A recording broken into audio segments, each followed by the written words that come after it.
मुझे लगा कुबेर पति आ रहे हैं तो कुछ लिफाफा लुफाफा लेके आएंगे। वो भी फूल लेके ही आए।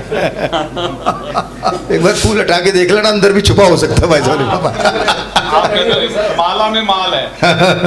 भिवानी से पधारे मेरे पिताजी लाला मामन चंद गुप्ता जी, माता जी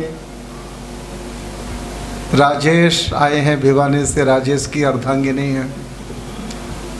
पहले भिवानी वालों का अभिनंदन कर दूं क्योंकि ये किसानों के बीच से 125 किलोमीटर चल के यहाँ तक पहुँचे। एक बार तालियां बजा के उनकी थकान दूर करनी चाहिए। रमेश सिंह के लिए मेरे पास शब्द नहीं है, सत्येंद्र सत्यार्थी के लिए शब्द नहीं है। ये दोनों वो कर्मयोगी हैं जो इस छात्रावास को संचालित करते हैं। जितनी तालियां हो सकती है इन दोनों के लिए आप बजाएंगे तो मुझे अच्छा लगेगा।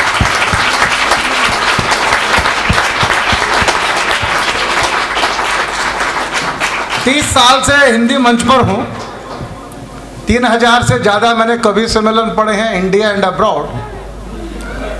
आज मैं इतना सौभाग्यशाली हूँ कि मैंने जो कुछ जीवन में प्राप्त किया, मैं बहुत ईमानदारी से बोलता हूँ, सरस्वती के मंच पर खड़ा हूँ। मेरे जीवन के 3000 कवि सम्मेलन में एक पलड़े में रखता हूँ और आज का इस नेत्रहीन कल्याण परिषद के छात्रावास का, बालिका छात्रावास का कवि सम्मेलन एक पलड़े में रखता हूँ। ये पलड़ा जाड़प भाई है।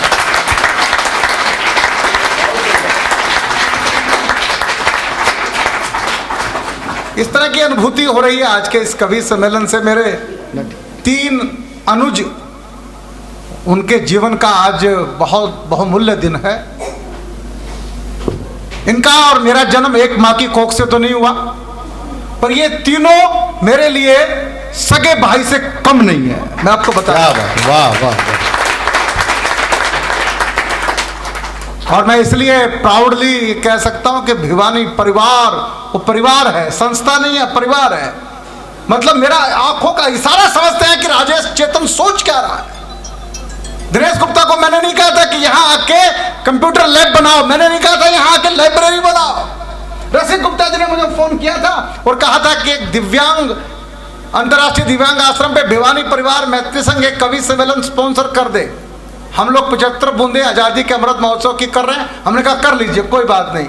बाद में मुझे जब मैंने दिनेश जी को कहा कि हम तो वहां कवि सम्मेलन कर रहे हैं, तो बोले वो कंप्यूटर लैब का काम थोड़ा सा तेज करवा देते हैं, दोनों काम साथ साथ कर लो। तो राजेश चेतन क्या सोचते हैं, क्या करते हैं, दिनेश उस काम को कर देते हैं। तो सबसे पहले तो मैं बिट्टू को और दिनेश भाई को बहुत बधाई देता हूं उनकी 25वीं सालगिरह की। आपने एक मैसेज दे दिया, एक लैंडमार्क खड़ा कर दिया कि सिल्वर जुबली कैसे मनानी चाहिए। और क्षमा चाहता हूं सांवर जी से, देर से हम उनकी सिल्वर जुबली मना रहे हैं। 1 साल ही लेट है, ज्यादा लेट थोड़ी है। उसमें हमारी गलती भी क्या, कोविड था। कैसे मनाते? तो आज एक नहीं 2-2 सिल्वर जुबली हैं।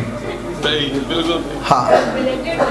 और संजय जैन साहब मेरे अनुज हैं, उनका जन्मदिन है। तीनों के हमने केक ला रखे हैं बड़े बड़े। बाद में केक को हम काटेंगे नहीं, भारत की परंपरा काट पीट के नहीं है। हम बांटने वाले लोग हैं, भंडारा करने वाले लोग हैं, लड्डू बांटने वाले लोग हैं, पूड़ी बांटने वाले लोग हैं। केक भी बांटेंगे, केक को काटेंगे नहीं। बिल्कुल भाई साहब, क्या बात है। वाह, करेक्शन तो हो ही जाए। मुझे कविता के लिए कहा है। अब ये माइक जब सामने होता है तो मेरा कविता का मन होता है कभी कभी बोलने का। महिलाएं बहुत अच्छी होती हैं, महिलाएं बहुत अच्छी होती हैं। जब तक माँ होती है तब तक बहुत अच्छी होती है। जिस दिन सासू माँ हो जाती है, उस दिन भी अच्छी होती है। आपके अनुभव होंगे साहब, बहुओं से पूछ के देखो, आपको क्या पता। जिस दिन सासू माँ हो जाती है ना जाने क्या हो जाता। परीक्षा में सवाल है, भगवान राम को वनवास हुआ, सीता जी को जंगल क्यों जाना पड़ा? तो बेटी ने लिखा, रोहिणी की थी, जब घर में 3-3 सास हो तो जंगल ही ठीक है। ये महिलाएं जो होती है दिल की बड़ी कठोर होती हैं, बहुत कठोर। पुरुष दिल का बड़ा कोमल होता है। क्यों मीनाक्षी? महिलाएं दिल की बड़ी कठोर होती है। मना कर रही है, मना कर रही है। नहीं, नहीं। अच्छा देखा, आप इसका मैं आपको एक उदाहरण देता हूं। आप ट्रेन में चढ़ो, पास में कोई महिला बैठी हो, अब जब ट्रेन चलती है तो नींद आती है। नींद के चक्कर में गलती से आपका सर महिला के कंधे पर रखा गया, क्या करेगी भाई लोगों? खटाक। बताओ भाई। आपका एक्सपीरियंस बताएगा। हाँ, आपका एक्सपीरियंस बताएगा। आपका भी तो कुछ होगा। कोई चप्पल खा के आया है, कोई गाली खा के आया है, अपने अपने अनुभव है। अच्छा एक मिनट, अब इस सीन को उल्टा कर। भाई नींद तो नींद है, गलती से महिला को नींद आ जाए और उसका सर आपके कंधे पर आ जाए। भाई साहब को मथुरा उतरना था पर आगरा तक चला जाए, पर डिस्टर्ब नहीं करे। लेकिन एक बात कहना चाहता हूं, ये महिलाएं नहीं होती तो घर घर नहीं होता। हम भी नहीं होते। हाँ, ये महिलाएं नहीं होती तो हम भी नहीं होते। नारी शक्ति को प्रणाम करता हूं। ओशो ने एक बात बड़ी मस्त कही, हर पुरुष में नारी है, हर पुरुष में एक नारी होती है। अर्धनारीश्वर इसलिए कल्पना है, और जिस पुरुष में स्त्रीण गुण ज्यादा होगा वो कलाकार हो जाएगा। इसलिए इन सब कवियों के भीतर तो दो दो नारी है, इसलिए ये कवि है। आप अपनी बात खुद ही स्वीकार करते जा रहे हो। बलजीत जी पूछ रही है कि वो क्या है। पंक्तियां सुनिएगा। अगर प्यार करना है तुमको राम सिया सा प्यार करो। रोल मॉडल है भारत के। लोग कहते हैं ताजमहल मोहब्बत की निशानी है, मैं कहा करता हूं इसमें से मोहब्बत को अलग करो। ताजमहल एक निशानी है, मोहब्बत की निशानी तो हो ही नहीं सकता, क्योंकि शाहजहां ने मुमताज के मरने के बाद 3 शादियां और की। इसका नाम मोहब्बत कभी नहीं हो सकता। क्या कोई मोहब्बत की निशानी है? कोई मोहब्बत की निशानी है तो राम सेतु है। हमारे प्रभु राम ने सीता जी की याद में समुद्र के सीने पर पुल बना दिया, मोहब्बत की निशानी पर। विनय विनम्र देश के बड़े कवि हैं दयाल सिंह पंवार, और भी बड़े कवि हैं। दयाल सिंह पंवार को समर्पित करता हूं। दयाल सिंह पंवार जी का मेरा 25 साल पुराना रिश्ता है। दोनों ने एक मंच से न जाने कितने बार काव्य पाठ किया है। मैं सुनाता हूं, सुना। अगर प्यार करना है तुमको राम सिया सा प्यार करो। वनवासी हो गई पिया संग, सीता सा व्यवहार करो। और जंगल जंगल राम भटकते, सीता को किसने देखा? अश्रुधार नैनों से बरसे, विधि का ये कैसा लेखा? राम सिया का जीवन ही तो प्यार भरा नजराना था, माता पिता की आज्ञा का तो केवल एक बहाना।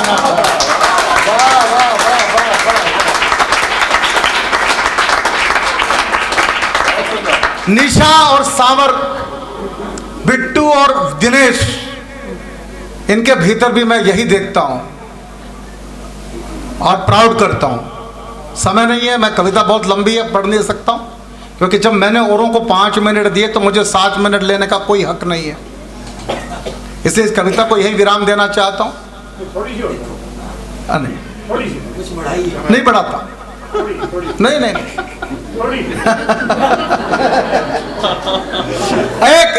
एक बात कहना चाहता हूं कि आज कंप्यूटर लैब लगाई है। पराग अग्रवाल भारत का एक बालक कल ट्विटर का सीईओ हो गया। Do you know?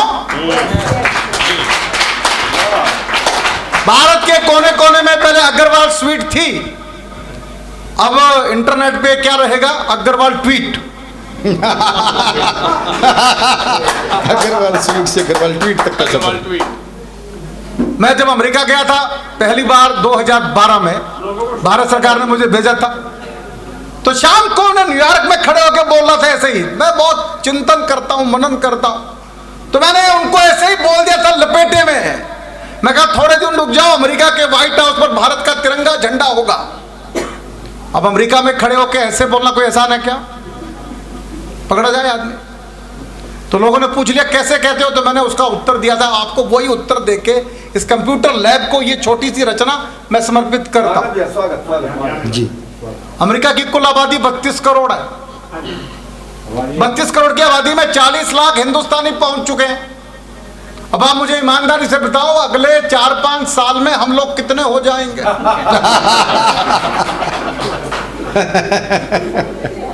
5-7 करोड़ तो हो ही जाएंगे। इससे पहले मैं पाकिस्तान के खिलाफ कविता लिखा करता था, पर अमेरिका जाके मैंने वहां से पाकिस्तान का अंतिम संस्कार किया। मैंने कहा छोड़ो पाकिस्तान को, अमेरिका को पकड़ो। क्या रखा पाकिस्तान? मैंने कहा 2 कौड़ी का पाकिस्तान, 2 करोड़ की कविता कौन खर्च कर? मैं तो बढ़िया का बेटा, हिसाब किताब में परफेक्ट हो। अपने यहाँ कहा जिसका जन्म होगा उसकी मौत निश्चित होगी। अब हंसराज रल्हन जी बताओ, भारत का जन्म कब हुआ? नहीं पता। पाकिस्तान का 14 अगस्त 1947, बाबूजी को तो पता ही होगा। जब जिसका जन्म होता है और उसकी मौत निश्चित होती है तो उस पर कविता खर्च करने की जरूरत है? कौन खर्च कर? मैंने कहा पाकिस्तान को छोड़ो, अमेरिका पे लिखो। अमेरिका की कुल आबादी कितनी? 32 करोड़। 40 लाख हिंदुस्तानी पहुंच चुके और 5 साल के बाद एजेंडा पूरा होने वाला है। आज मैं बताना चाहता हूं हालत क्या है। अमेरिका में 70% होटल, ध्यान से सुनना, 70% होटल हिंदुस्तान के लोग चलाते हैं। मैं जिस होटल में रुका था, महावीर भाई का होटल था सूरत वाले, उस होटल में राधा कृष्ण का बड़ा सारा फोटो लगा था। यहाँ पे मीनाक्षी बैठी है, इनके ननिहाल में मैं अमेरिका में 3 दिन रुका हूं, बेकस फील्ड में, आपके घर में रुका हूं, रामायण धाम आपका घर। तो बताना चाहता हूं, तो मैंने देखा राधा कृष्ण का फोटो। मैंने होटल के मालिक से पूछा ये अमेरिका है कि वृंदावन है? बोले राजेश भाई अमेरिका है। मैंने अमेरिका के किसी होटल की दीवार पे राधा कृष्ण का फोटो कैसे लगा दिया? बोले चेतन जी जहां भी जाओगे ऐसा ही मिलेगा। मैंने ऐसा क्या हो गया? बोला अमेरिका के 70% होटल हिंदुस्तानियों ने खरीद लिए। वाह वाह वाह। मेरे दिमाग ने काम करना शुरू किया, मैं होटल अपना है तो अमेरिका देर नहीं है। 70% होटल हमारे 5 लाख डॉक्टर भारत के अमेरिका में है। और बताना चाहता हूं अमेरिकन लोग अपने डॉक्टर पे कम भरोसा करते हैं और भारत के डॉक्टर पे ज्यादा भरोसा करते हैं। पॉलिटिक्स में हमारे लोग पहुंच गए हैं, सॉफ्टवेयर की दुनिया में है। और नासा जो विश्व का सबसे बड़ा रिसर्च इंस्टीट्यूट है, उस नासा में भी 36% वैज्ञानिक अपने भारत के हैं। तो उर्मिल गुप्ता और दिनेश गुप्ता ने ये जो कंप्यूटर लैब लगाई है, मैं आज एक सपना देख रहा हूं, एक बेटी को भारत से भेजा और अमेरिका के उपराष्ट्रपति हो गई। एक ही सिंहासन बाकी है, फिर राष्ट्रपति भी आपका है। बात समझ लीजिए। मैं एक सपना देख रहा हूं इसी कंप्यूटर से पढ़कर, जिस दिन कोई बेटी अमेरिका जाएगी तो रमेश सिंह को कैसा लगेगा, सत्येंद्र सत्यार्थी को कैसा लगेगा, दिनेश गुप्ता को कैसा लगेगा। और मेरे सामने बैठी होगी और मैं माइक पर कविता सुना रहा हूंगा, विश्व जीतने वाला घोड़ा हमने ही तो छोड़ा है। विश्व जीतने वाला घोड़ा हमने ही तो छोड़ा है, परमाणु से हमने जग को मैत्री युग से जोड़ा है। अमेरिका भी हमको अपने घर पर आज बुलाता है, चीन हमारे घर पर आकर समझौता कर जाता है। अपने डॉक्टर वैज्ञानिक तो दुनिया भर में छाए हैं, कंप्यूटर में हमने जग में कीर्तिमान बनाए हैं। और विश्व जीतकर जिस दिन भारतवासी घर पर आएंगे, अश्वमेध यज्ञ पूर्ण होगा, गीत खुशी के गाएंगे, उस दिन अपने भारत भू पर नई दिवाली आएगी। उस दिन भारत माता जग में वंदनीय कहलाएगी। मैं उस दिन के इंतजार में दीपक रोज जलाता हूँ। कब आएंगे राम लौटकर, घर घर अलग जगाता हूँ। राम लखन तुम नव भारत के जग को ये बतलाना है, और भारत के गौरव का झंडा दुनिया पर लहराना है। भारत के गौरव का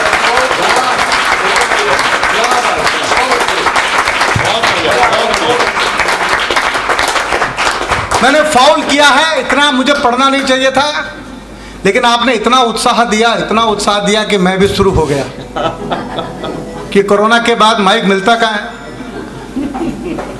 बड़ी मुश्किल से तो माइक मिलता है, और इतने अच्छे लोग एक्सपोर्ट क्वालिटी के कहाँ मिलते हैं यार। इतना बढ़िया सुनने वाले लोग कहाँ मिलते हैं। मैं तो रसिक गुप्ता से कहूँ हर महीने कवि सम्मेलन कर लिया करो यहाँ पे। हाँ ये तो भाई साहब, जब भिवानी परिवार स्पॉन्सर के लिए तैयार है तो अपने को क्या दिक्कत है, हम तो ठालनी पड़े भाई साहब। ओके, अब हम यहाँ से एक छोटा सा समारोह करेंगे। आप सब लोग अपने स्थान पर बैठे रहेंगे। मैं चाह तो रहा था कि टेबल के आसपास सब लोग आ जाएं, पर स्थान नहीं है। पंडाल होता तो शायद ऐसा कर लेते।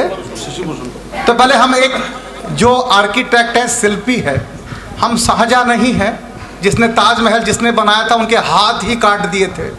Do you know? पता आप लोगों को?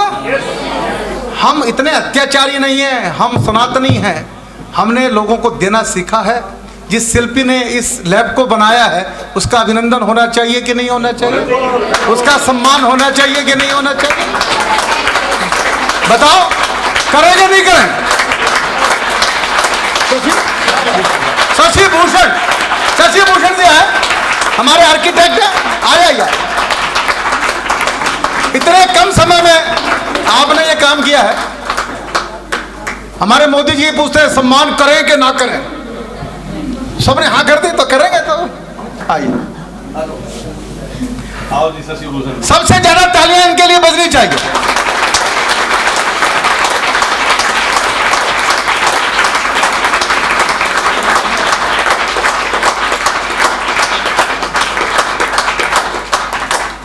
दिनों रात इनकी टीम आ रही है। दिन रात इनकी टीम ने समय लगाकर इस लैब को तैयार किया है। इनके पवित्र हाथों से मैं भाई शशि भूषण को धन्यवाद देता हूं और प्रार्थना करता हूं कि भविष्य में भी जब कभी आपको याद करें, अभिवानी परिवार मैत्री संघ को अपनी सेवाएं देते रहिएगा।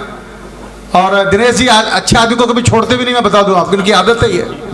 जो दिनेश जी के चक्कर में मुझे कहाँ छोड़ा इन्होंने, पकड़ रखा जो